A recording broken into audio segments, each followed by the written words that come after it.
إن الحمد لله نحمده ونستعينه ونستغفره ونعوذ بالله من شرور أنفسنا ومن سيئات أعمالنا من يهده الله فلا مضل له ومن يضلل فلا هادي له أشهد أن لا إله إلا الله وأشهد أن محمدا عبده ورسوله أعوذ بالله السميع العليم من الشيطان الرجيم من همزه ونفخه ونفثه إن عدة الشهور عند الله 12 شهرا في كتاب الله يوم خلق السماوات والأرض منها 4 حرم ذلك الدين القيم فلا تظلموا فيهن أنفسكم وقاتلوا المشركين كافة كما يقاتلونكم كافة واعلموا أن الله مع المتقين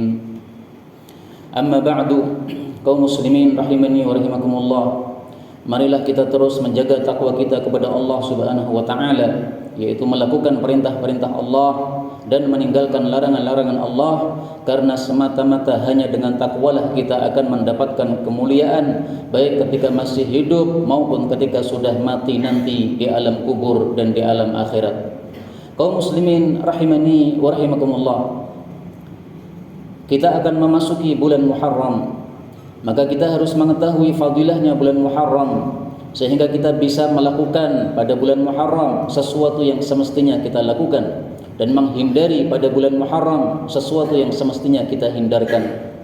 Allah Subhanahu wa taala sudah menyebutkan pada surah At-Taubah, inna iddatasy syuhur, sesungguhnya jumlahnya bulan-bulan di hadapan Allah adalah ada 12 bulan dari Muharram sampai dengan Dzulhijjah. Minha 4 hurum, dari 12 itu ada 4 bulan haram, maksudnya 4 bulan mulia. 4 bulan mulia artinya amalan-amalan di dalamnya dilipat gandakan oleh Allah Subhanahu wa taala apabila itu adalah merupakan amal-amal kebaikan. Tetapi kita juga harus waspada, karena sebagian ulama berpendapat kalau begitu amalan-amalan buruk pun juga dilipat gandakan, lebih besar dosanya di hadapan Allah pada 4 bulan haram tersebut. 4 bulan haram tersebut adalah salasatun sardun, 3 bulan yang berturut-turut. Dzulqa'dah sudah lewat, Dzulhijjah sekarang ini, kemudian Muharram, wa wahidun fardun, dan satu lagi, 1 bulan yang tersendiri, yaitu bulan Rajab sebelum Ramadan, Rajab, Sya'ban, Ramadan. Ini adalah 4 bulan yang merupakan bulan haram dalam Islam. Amalan-amalan padanya dilipat gandakan pahalanya oleh Allah Subhanahu wa taala.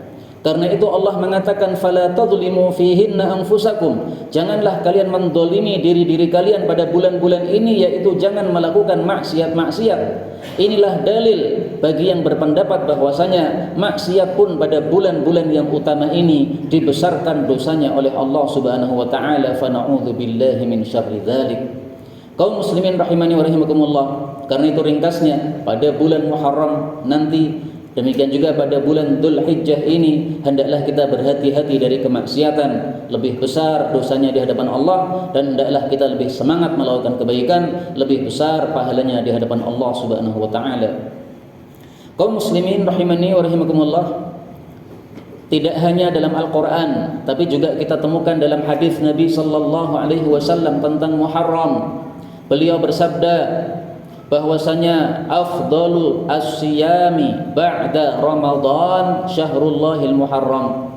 Puasa sunnah yang paling utama setelah Ramadan itu adalah puasa pada bulan Muharram. Artinya sama-sama puasa, tetapi kalau dilakukan di bulan Muharram pahalanya lebih besar daripada di bulan-bulan yang lain. Karena itulah para ulama sebagian berpendapat bahwasanya dari 4 bulan haram tadi yang paling utama adalah bulan Muharram, sehingga mendapatkan julukan Syahrullah, bulannya Allah.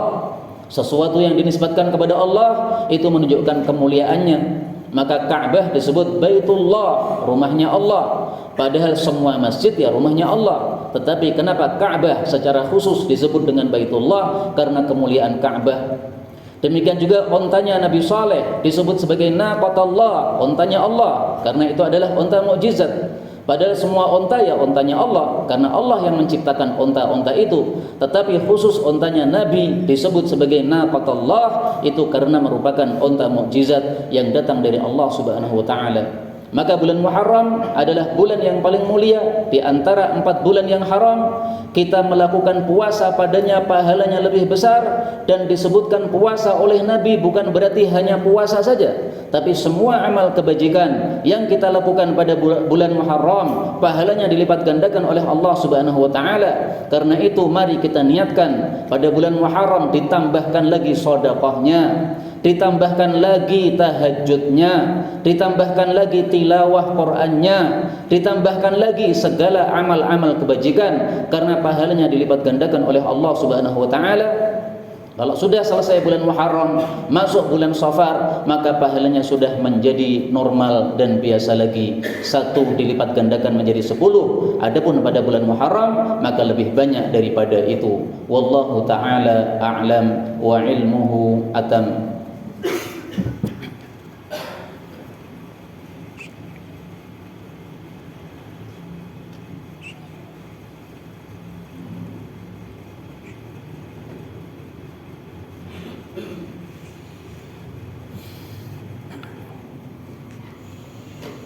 Alhamdulillahi wa kafa, wassalatu wassalamu ala nabiyil mustafa, ashhadu an la ilaha illallah wa anna muhammadan rasulullah.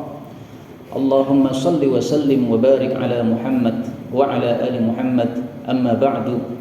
Kaum muslimin rahimani wa rahimakumullah, bulan Muharram adalah syahrullah, bulannya Allah, berarti merupakan bulan yang paling mulia di antara 4 bulan haram yang lain. Dan Rasul sallallahu alaihi wasallam setelah mengatakan puasa paling afdal adalah puasa Muharram, lalu beliau mengatakan wa afdalus salati ba'dal faridati salatul lail, dan salat yang paling afdal setelah salat fardu 5 waktu adalah salat tahajud. Karena itu pada bulan Muharram bagus juga kalau kita menambah salat tahajud kita. Salat tahajud merupakan amalan yang membahagiakan seorang muslim baik di dunianya dan akhiratnya. Karena Rasul sallallahu alaihi wasallam bersabda, "Alaikum biqiyamil lail," selalulah melazimi salat tahajud qiyamul lail, fa innahu da'bus sholihin, karena dia merupakan adatnya orang-orang saleh sebelum kita. Wa qurbatun ilallah, tahajud mendekatkan diri kita kepada Allah Subhanahu wa taala. Wa takfirun lisayyi'at, tahajud menghapus dosa-dosa kita.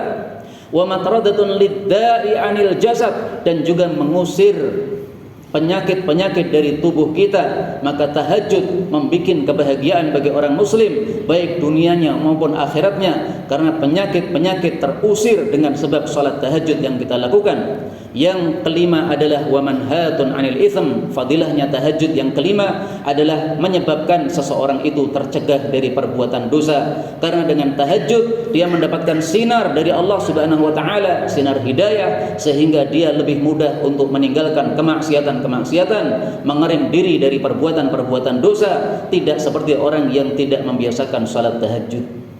Kaum muslimin rahimani wa rahimakumullah, pada bulan Muharram juga disyariatkan untuk kita melakukan puasa khusus, namanya puasa Ashura.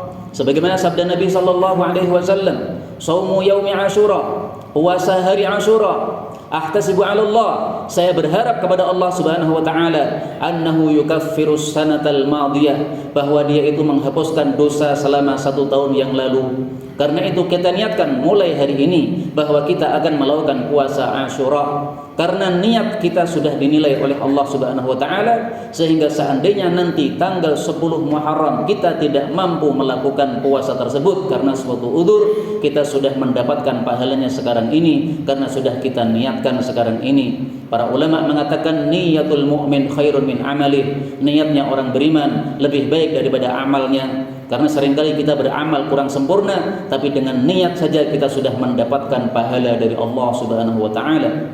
Kaum muslimin rahimani wa rahimakumullah, demikian juga kalau kita ahli puasa, maka bisa menambahkan dengan puasa tanggal 9 Muharram.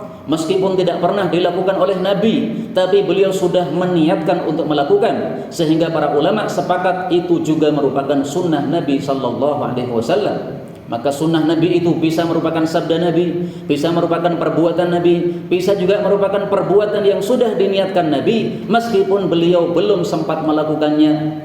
Beliau mengatakan, in ishtu ila qabil, andaikan besok, tahun besok saya masih hidup, la asuman natasi, betul-betul saya akan puasa tanggal 9 Muharram. Artinya puasanya 2 hari, 9 sama 10, untuk menyelisih orang-orang Yahudi yang juga puasa pada bulan tanggal 10 Muharram.